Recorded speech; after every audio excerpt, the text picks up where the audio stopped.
15 November 2024 ଶୁକ୍ରବାର ଦିନ କାର୍ତ୍ତିକ ପୂର୍ଣ୍ଣିମା ପଡ଼ୁଅଛି। ଆଉ ଏହି ଦିନ ଆପଣ 11ଟି ଲବଙ୍ଗ ସହ ଗୋଟିଏ କର୍ପୂର ଯଦି ଆପଣଙ୍କ ଘରେ ଜଳାଇ ଦେବେ, ତେବେ ରାତାରାତି ଆପଣଙ୍କର ଭାଗ୍ୟ ଚମକିବାକୁ ଲାଗିବ।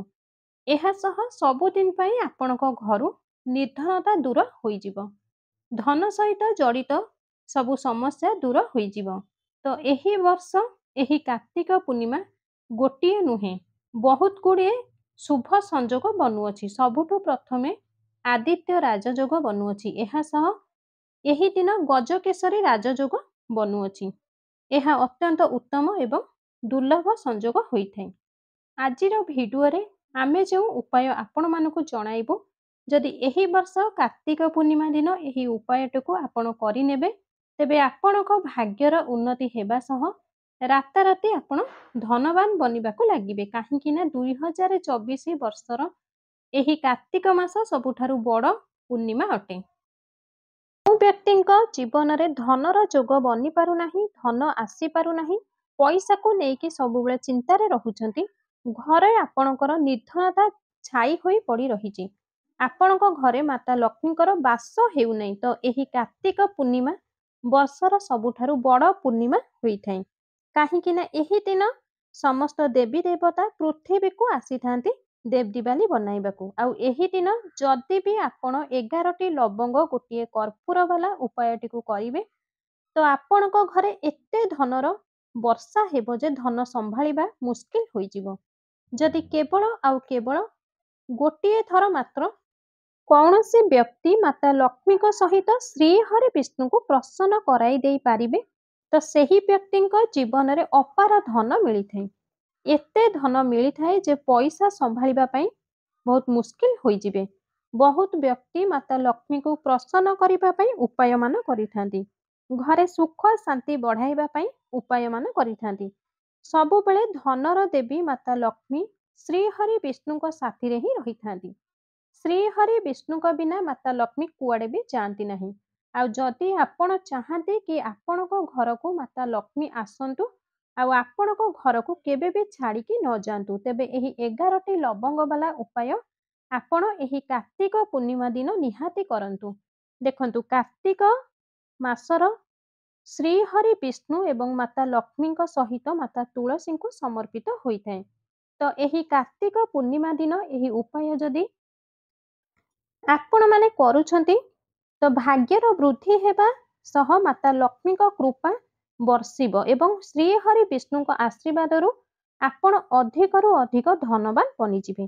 ଏହି କାର୍ତ୍ତିକ ପୂର୍ଣ୍ଣିମା ଦିନ ଶ୍ରୀହରି ବିଷ୍ଣୁଙ୍କ ସ୍ମରଣ କରି ମାତା ଲକ୍ଷ୍ମୀଙ୍କୁ ପୂଜା କରାଯାଏ ଏବଂ ମାତା ତୁଳସୀଙ୍କୁ ମଧ୍ୟ ପୂଜା କରାଯାଏ। ଆଉ ସମସ୍ତ ଦେବୀ ଦେବତା ଏହି ପୂର୍ଣ୍ଣିମା ଦିନ ପୃଥିବୀରେ ଅବସ୍ଥାନ କରିଥାନ୍ତି। ତେଣୁ ଏହି ଉପାୟଟି ଯଦି ଆପଣ କରିବେ, ତେବେ ବହୁତ ଜଲ୍ଦି ଏହି ଉପାୟଟି ସଫଳ ହୋଇଯିବ। ଏହା ସହ ବହୁତ ଜଲ୍ଦି ଆପଣଙ୍କ ଘରୁ ତୁରନ୍ତ ନିର୍ଧନତା ଦୂର ହୋଇଯିବ। ମାତା ଲକ୍ଷ୍ମୀଙ୍କର ଆଗମନ ଆପଣଙ୍କ ଘରକୁ ହୋଇଥାଏ। ତ ଦେଖନ୍ତୁ, ଏହି ମହା ଉପାୟକୁ କରିବା ପାଇଁ କ'ଣ କ'ଣ ସବୁ ଜିନିଷ ଦରକାର, ଆଉ ଏହି ଉପାୟଟିକୁ ଆପଣ କେମିତି ଆଉ କେଉଁ ସମୟରେ କରିବେ। ତା ପୂର୍ବରୁ ମୋର ଆପଣମାନଙ୍କୁ ଅନୁରୋଧ, ଭିଡ଼ିଓଟିକୁ ଶେଷ ପର୍ଯ୍ୟନ୍ତ ନିହାତି ଦେଖନ୍ତୁ। ଭିଡ଼ିଓଟି ଯଦି ଆପଣଙ୍କୁ ପସନ୍ଦ ଆସିବ, ତେବେ ଭିଡ଼ିଓଟିକୁ ଗୋଟିଏ ଲାଇକ୍ କରିବେ, ଭିଡ଼ିଓଟିକୁ ଅଧିକରୁ ଅଧିକ ସେୟାର କରିବେ। ଏହା ସହ କମେଣ୍ଟ ବକ୍ସରେ ଜୟ ଶ୍ରୀ ହରି ବିଷ୍ଣୁ ଏବଂ ଜୟ ମାତା ଲକ୍ଷ୍ମୀ ଅବଶ୍ୟ ଲେଖନ୍ତୁ। ଯଦି ଆମ ଚ୍ୟାନେଲରେ ଆପଣମାନେ ନୂଆ ଥିବେ, ତେବେ ଚ୍ୟାନେଲଟିକୁ ସବସ୍କ୍ରାଇବ୍ କରି ପାଖରେ ଥିବା ବେଲ୍ ଆଇକନଟିକୁ ଦବାଇ ଦେବେ, ଯାହାଫଳରେ ଆମର ପ୍ରତ୍ୟେକ ନୂଆ ନୂଆ ଭିଡ଼ିଓ ସର୍ବପ୍ରଥମେ ଆପଣ ଦେଖିବାକୁ ପାଇବେ। ଆପଣଙ୍କ ପାଖରେ ତୁରନ୍ତ ଯାଇ ଆମ ଭିଡ଼ିଓଟି ପହଞ୍ଚି ପାରିବ। ଏହି ମୌକା ଆପଣଙ୍କୁ ବାର ବାର ମିଳିବ ନାହିଁ। ଏଥିପାଇଁ ଏହି ମୌକାକୁ ଆଦୌ ହାତଛଡ଼ା କରନ୍ତୁ ନାହିଁ, କାରଣ ଗଜକେଶରୀ ରାଜଯୋଗ ବହୁତ ଉତ୍ତମ ଆଉ ଦୁର୍ଲଭ ସଂଯୋଗ ହୋଇଥାଏ। ତେଣୁକରି ଏହି ଉପାୟଟିକୁ ଆଦୌ ଆପଣମାନେ ହାତଛଡ଼ା କରନ୍ତୁ ନାହିଁ। ଏହି ଉପାୟଟିକୁ କରିବା ପାଇଁ ଆପଣ 11ଟି ଗୋଟା ଲବଙ୍ଗ ନିଅନ୍ତୁ। ଧ୍ୟାନ ଦେବେ, ସେହି ଲବଙ୍ଗ ପୁରା ଗୋଟା ଗୋଟା ହୋଇଥିବ, ଟିକେ ବି ଭଙ୍ଗା ଲବଙ୍ଗ ନେବେ ନାହିଁ। ଏହା ସହ ଗୋଟିଏ କର୍ପୂର ଖଣ୍ଡଟିଏ ନେବେ, ବେଶୀ କର୍ପୂର ନେବେ ନାହିଁ। ତେବେ ଆପଣ ସେହି 11ଟି ଲବଙ୍ଗ ଗୋଟିଏ ଖଣ୍ଡ କର୍ପୂରକୁ ଯେକୌଣସି ପାତ୍ରରେ ନାହିଁ ତ ମାଟିର ପାତ୍ରରେ ରଖିନେବେ। ଏହା ଉପରେ ଅଳ୍ପ ଟିକେ ଦେଶୀ ଘିଅ ଢାଳିଦେବେ। ଏହାପରେ ଆପଣଙ୍କ ପୂଜା ଘରେ ବସି ପଡ଼ିବେ ଏବଂ ଏହି କର୍ପୂର ଲବଙ୍ଗକୁ ଆପଣ ପୂଜା ଘରେ କିଛି ସମୟ ପାଇଁ ରଖିଦେବେ। ଆପଣ ଲକ୍ଷ୍ମୀନାରାୟଣଙ୍କୁ ସାମ୍ନାରେ ବସି ଲକ୍ଷ୍ମୀନାରାୟଣଙ୍କ ବୀଜ ମନ୍ତ୍ରଟିକୁ 11ରୁ 12 ଥର ଜପ କରିବେ। ମନ୍ତ୍ରଟି ହେଉଛି ଓମ୍ ଲକ୍ଷ୍ମୀ ନାରାୟଣ ନମଃ।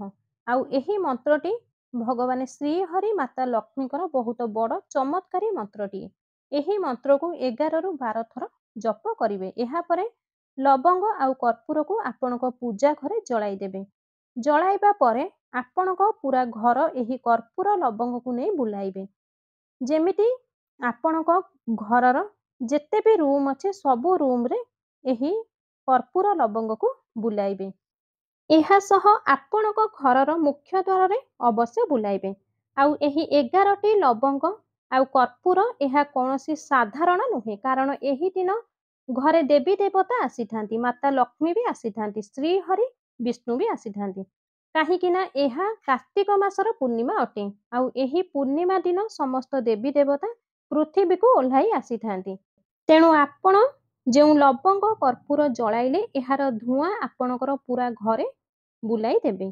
ଯାହାଦ୍ୱାରା ଖାସ୍ କରି ଏହି କାର୍ତ୍ତିକ ମାସରେ ପୂର୍ଣ୍ଣିମା ଦିନ ଜଳାଇବା ଦ୍ୱାରା ଚାହିଁବେ ତ ସକାଳେ ନାହିଁ ତ ସନ୍ଧ୍ୟା ସମୟରେ ଚେଷ୍ଟା କରନ୍ତୁ ସନ୍ଧ୍ୟା ସମୟରେ ଏହି ଉପାୟଟିକୁ କରିବା ପାଇଁ। କାହିଁକି ନା ସନ୍ଧ୍ୟା ସମୟଟି ବହୁତ ଉତ୍ତମ ହୋଇଥାଏ ମାତା ଲକ୍ଷ୍ମୀଙ୍କ ପୂଜା ପାଇଁ। ତ ଯେଉଁ ବ୍ୟକ୍ତି ସନ୍ଧ୍ୟା ସମୟରେ ଏହି ଉପାୟଟିକୁ କରିବା ପାଇଁ ସମ୍ଭବ ହେଉନାହିଁ ତ ଆପଣମାନେ ଚାହିଁଲେ ସକାଳ ସମୟରେ ଏହି ଉପାୟକୁ କରିପାରିବେ। 11 ସଂଖ୍ୟାରେ ଯେଉଁ ଲବଙ୍ଗ ନେବେ ଏହି 11 ଅଙ୍କ ମାତା ଲକ୍ଷ୍ମୀଙ୍କ ଏବଂ ଶ୍ରୀହରି ବିଷ୍ଣୁଙ୍କୁ ବହୁତ ପ୍ରିୟ ହୋଇଥାଏ। ଏହା ସହ କର୍ପୂର ନେବା ଦ୍ୱାରା ଏହା ମହାଦେବଙ୍କୁ ସହ ଜଡ଼ିତ। ଆଉ ଆପଣ କର୍ପୂର ଜଳାଇବା ଦ୍ୱାରା ଆପଣ ସିଧା ସିଧା ଅଶ୍ୱମେଧ ଯୋଗର ଫଳ ମିଳିଥାଏ। ଏବେ ଆସନ୍ତୁ ଜାଣିବା ଏହି କାର୍ତ୍ତିକ ପୂର୍ଣ୍ଣିମା ଦିନ ତୁଳସୀ ଗଛରେ କେଉଁ ଗୋଟିଏ ଜିନିଷ ବାନ୍ଧି ଦେବା ଦ୍ୱାରା ଆପଣଙ୍କର ସମସ୍ତ ଦୁଃଖ କଷ୍ଟ ଯେତେ ବି ସମସ୍ୟା ଅଛି ସେ ସବୁ ସମସ୍ୟାର ଅନ୍ତ ଘଟିବ। ଏହା ସହ ଆପଣଙ୍କର ସମସ୍ତ ମନସ୍କାମନା ପୂର୍ଣ୍ଣ ହୋଇଯିବ। ତୁଳସୀ ତ ସମସ୍ତ ବ୍ୟକ୍ତିଙ୍କ ଘରେ ଲଗାଇଥାନ୍ତି, କିନ୍ତୁ ଏହି ଗୁପ୍ତ କଥାଟି ବହୁତ ଲୋକ ଜାଣି ନାହାନ୍ତି। ତୁଳସୀ ଗଛ ତଳେ ଏହି ଗୋଟିଏ ଜିନିଷ ବାନ୍ଧିବା ଦ୍ୱାରା ମାତା ତୁଳସୀଙ୍କର ସର୍ବଦା ଆଶୀର୍ବାଦ ଆପଣଙ୍କୁ ମିଳିଥାଏ। ଏହା ସହ ମାତା ଲକ୍ଷ୍ମୀ ଶ୍ରୀହରି ବିଷ୍ଣୁ ମଧ୍ୟ ଆକର୍ଷିତ ହୋଇଥାନ୍ତି। ତୁଳସୀ ଗଛରେ ଦେବୀ ଲକ୍ଷ୍ମୀ ବାସ କରିଥାନ୍ତି। ଆଉ ଆପଣ ନିୟମିତ ତୁଳସୀ ପୂଜା କରନ୍ତି ତେବେ ତାଙ୍କୁ ଲକ୍ଷ୍ମୀ ପ୍ରାପ୍ତି ଲାଭ ମିଳିଥାଏ। ପୁରାଣରେ ତୁଳସୀଙ୍କୁ ଭଗବାନ ବିଷ୍ଣୁଙ୍କର ପତ୍ନୀ ହେବାର ବରଦାନ ମିଳିଅଛି। ସେହି କାରଣରୁ ମାତା ତୁଳସୀ ଜଗତ ଜନନୀ ଅଟନ୍ତି। ତୁଳସୀକୁ ଅମୃତର ପ୍ରତୀକ ମଧ୍ୟ କୁହାଯାଏ। ଆଉ ଯେଉଁଠି ବି ତୁଳସୀ ବୃକ୍ଷ ଲଗାଯାଇଥାଏ ସେହି ସ୍ଥାନରେ ଭଗବାନ ବ୍ରହ୍ମା, ବିଷ୍ଣୁ ଏବଂ ମହେଶ୍ୱର ଏହି ତିନୋଟି ଦେବତା ବାସ କରିଥାନ୍ତି। ତୁଳସୀ ପୂଜା କରିବା ଦ୍ୱାରା ମହାପାପ ମଧ୍ୟ ଦୂର ହୋଇଯାଇଥାଏ। ଶାଳଗ୍ରାମଙ୍କ ସହ ତୁଳସୀଙ୍କର ବିବାହ କରାଇବା ଦ୍ୱାରା ସେହି ଘରେ କେବେ ବି କଳହ, ପାପ, ଦୁଃଖ ଏବଂ ରୋଗ ଦୂର ହୋଇଥାଏ। ଯଦି ଏହି କାର୍ତ୍ତିକ ପୂର୍ଣ୍ଣିମା ଦିନ ଆପଣ କିଛି ଜଳରେ କଞ୍ଚା କ୍ଷୀର ମିଶାଇ ମାତା ତୁଳସୀଙ୍କୁ ଅର୍ପଣ କରିବେ ତ ଏହା ଦ୍ୱାରା ଭଗବାନ ଶ୍ରୀହରି ବିଷ୍ଣୁଙ୍କର କୃପା ଆପଣଙ୍କର ପୁରା ପରିବାରକୁ ପ୍ରାପ୍ତି ହେବ। କାହିଁକି ନା ମାତା ତୁଳସୀ ଲକ୍ଷ୍ମୀ ପ୍ରିୟା ମନାଯାଏ। ତ ସେଥିପାଇଁ ତୁଳସୀରେ କ୍ଷୀର ଚଢ଼ାଇବାର ଅର୍ଥ ଭଗବାନ ବିଷ୍ଣୁଙ୍କୁ କ୍ଷୀର ଅର୍ପଣ କରିବା। ଏହି ଉପାୟ ଦ୍ୱାରା ଘରେ ସୁଖ, ସମୃଦ୍ଧି ଆଉ ଧନର ଆଗମନ ହୋଇଥାଏ। ଆପଣ ଚାହିଁଲେ ଗୁରୁବାର ଦିନ ଜଳରେ କିଛି କ୍ଷୀର ମିଶାଇ ତୁଳସୀଙ୍କୁ ଅର୍ପଣ କରିପାରିବେ। ଏମିତି କରିବା ଦ୍ୱାରା ଆପଣଙ୍କ ଜାତକରେ ବୃହସ୍ପତି ଗ୍ରହ ମଜବୁତ ହୋଇଥାଏ। ଏବେ ଆସନ୍ତୁ ଅନ୍ୟ ଏକ ଉପାୟ ଜାଣିବା ଯାହାକି ଆପଣଙ୍କ ଘରର ସମସ୍ତ ଦୁଃଖକୁ ଦୂର କରିପାରିବ। ଆଉ ଏହି ଉପାୟକୁ ଆପଣ କାର୍ତ୍ତିକ ପୂର୍ଣ୍ଣିମା ଦିନ ହିଁ କରିବେ। ପ୍ରଥମେ ଆପଣ ସକାଳୁ ଉଠି ନିତ୍ୟକର୍ମ ସାରି ସ୍ୱଚ୍ଛ ବସ୍ତ୍ର ପରିଧାନ କରି ତୁଳସୀ ଗଛ ମୂଳରେ ନାଲି ରଙ୍ଗର ଗୋଟିଏ ଧାଗା ବା ସୂତା ବାନ୍ଧିଦେବେ। ଏହାପରେ ଗୋଟିଏ ନୂଆ ମାଟି ହାଣ୍ଡିଟିଏ ଆଣି ସେହି ମାଟି ହାଣ୍ଡିରେ ଅରୁଆ ଚାଉଳ ଭରିଦେବେ। ଏହା ଉପରେ ସେହି ଚାଉଳ ଉପରେ ସିନ୍ଦୁର ଏବଂ ଗୋଟିଏ ଟଙ୍କିକିଆ କଏନ୍, 3ଟି ତୁଳସୀ ପତ୍ର ସେହି ଚାଉଳ ଉପରେ ରଖିବେ। ସେହି ମାଟି ହାଣ୍ଡିରେ ଗୋଟିଏ ଚୁନରିଟିଏ ଘୋଡ଼ାଇ ଦେବେ ଆଉ ସେହି ମାଟି ହାଣ୍ଡିକୁ ଆପଣ ମାତା ଲକ୍ଷ୍ମୀଙ୍କ ପାଖକୁ ଯାଇ ପ୍ରାର୍ଥନା କରିବେ, ହେ ମାତା ଲକ୍ଷ୍ମୀ, ମୋ ଜୀବନରେ ଧନର କମିକୁ ଦୂର କରି ତୁମର ଆଶୀର୍ବାଦ ମୋ ଉପରେ ସର୍ବଦା ରହିଥାଉ, ମୋ ପୁରା ପରିବାର ଉପରେ ସର୍ବଦା ଆଶୀର୍ବାଦ ପ୍ରାପ୍ତି ହେଉ। ଏତିକି କହି ଆପଣ ଧନ ରଖୁଥିବା ସ୍ଥାନରେ ସେଇ ମାଟି ହାଣ୍ଡିକୁ ରଖିଦେବେ। ଦେଖିବେ ପୁରା ବର୍ଷଟି ଆପଣଙ୍କ ଘରେ କେବେ ବି ଧନ, ଅନ୍ନ, ବସ୍ତ୍ରର କମି ରହିବ ନାହିଁ। ମାତା ଲକ୍ଷ୍ମୀଙ୍କର ଆଶୀର୍ବାଦ ଆପଣଙ୍କୁ ହିଁ ପ୍ରାପ୍ତି ହେବ। ତେବେ ଆସନ୍ତୁ ଜାଣିବା ଅନ୍ୟ ଏକ ଉପାୟ, ଯାହାକି ଏହି ଉପାୟଟି ଆପଣ ଏହି କାର୍ତ୍ତିକ ପୂର୍ଣ୍ଣିମା ଦିନ ହିଁ କରିବେ।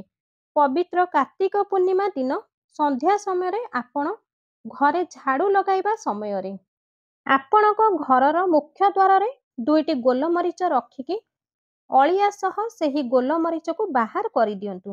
ଏହି ଗୋଲମରିଚକୁ ଆପଣ ଅଳିଆ ସହ ବାହାରକୁ ଓଳେଇକି ଛାଡ଼ି ଦିଅନ୍ତୁ। ଏହି ଉପାୟଟିକୁ ବହୁତ ଶୁଭ ମନାଯାଏ, କାହିଁକି ନା ଏମିତି କରିବା ଦ୍ୱାରା ଆପଣଙ୍କ ଘରେ ଯେଉଁ ନକାରାତ୍ମକ ଶକ୍ତି ରହିଥାଏ ତ ସେହି ନକାରାତ୍ମକ ଶକ୍ତି ସର୍ବଦା ଆପଣଙ୍କ ଗୃହକୁ ଛାଡ଼ି ଚାଲି ଯାଇଥାନ୍ତି, ଯାହା ଫଳରେ କି ଆପଣଙ୍କୁ ସବୁ ପ୍ରକାରରୁ ଚାରି ଦିଗରୁ ସୁଖ, ସମୃଦ୍ଧି, ଧନ ପ୍ରାପ୍ତି ହୋଇଥାଏ। ତେବେ ଯଦି ଆପଣମାନେ ଏପର୍ଯ୍ୟନ୍ତ ଭିଡ଼ିଓଟିକୁ ଲାଇକ୍ କରିନାହାନ୍ତି, ଭିଡ଼ିଓଟିକୁ ଗୋଟେ ଲାଇକ୍ କରିବା ସହ ଆମ ଚ୍ୟାନେଲକୁ ସବସ୍କ୍ରାଇବ୍ କରିନାହାନ୍ତି, ତେବେ ଏବେ ହିଁ ଆମର ଏହି ଚ୍ୟାନେଲଟିକୁ ସବସ୍କ୍ରାଇବ୍ କରି ପାଖରେ ଥିବା ବେଲ୍ ଆଇକନଟିକୁ ଦବେଇ ଦିଅନ୍ତୁ। ଆଜି ପାଇଁ ରହୁଛି, ପୁଣି ଦେଖା ହେବ ଆଗାମୀ ଏକ ସୁନ୍ଦର ଭିଡ଼ିଓ ମାଧ୍ୟମରେ।